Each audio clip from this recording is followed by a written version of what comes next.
கிறிஸ்துவுக்குள் அன்பானவர்களே, உங்களை சந்திப்பதில் மகிழ்ச்சி அடைகிறேன்.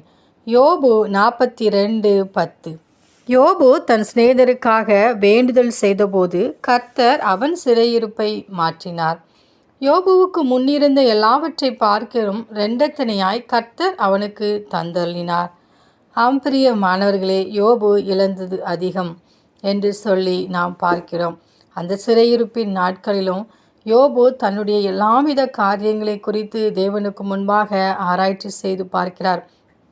தன்னுடைய தவறு ஏதாவது இருக்குமா, அக்கிரமங்கள் இருக்குமா, பாவம் இருக்குமா என்று சொல்லி அந்த காலத்திலேயே தன்னைத்தானே ஆராய்ந்து பார்க்கிறார். அதே போல நாமும் தேவன் சிற்றை வழியாகவும் பாடுகள் வழியாகவும் நடத்தும் போது நாம் நம்மை ஆராய்ந்து விட வேண்டிய காரியங்களை விட்டுவிடும்போது தேவனாகிய கர்த்தர் ஏற்ற வேளையில் சிறையிருப்பை திருப்புவார்.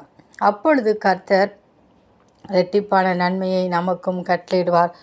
யோபு தன் சிநேகிதருக்காக வேண்டுதல் செய்தார். நாமும் நம்மை சுற்றி இருக்கிற எத்தனையோ ஜனங்கள் காத்திருக்கிறார்கள். விண்ணப்பத்திற்காகவும் ஆண்டவரிடத்திலிருந்து நன்மைகளை பெற்றுக்கொள்வதற்காகவும் காத்திருக்கிறார்கள். அவர்களுக்காக நாம் ஜெபிக்கும்போது கர்த்தர் நம் சிறையிருப்பை மாற்றி அவர்களையும் இரட்சித்து நம்மை மகிழ பண்ணுவார். அந்த தேவனின் அன்பு கரங்களை நாம் பற்றி கொண்டு அவரோடு கூட வாழ்வோம். ஆமேன்.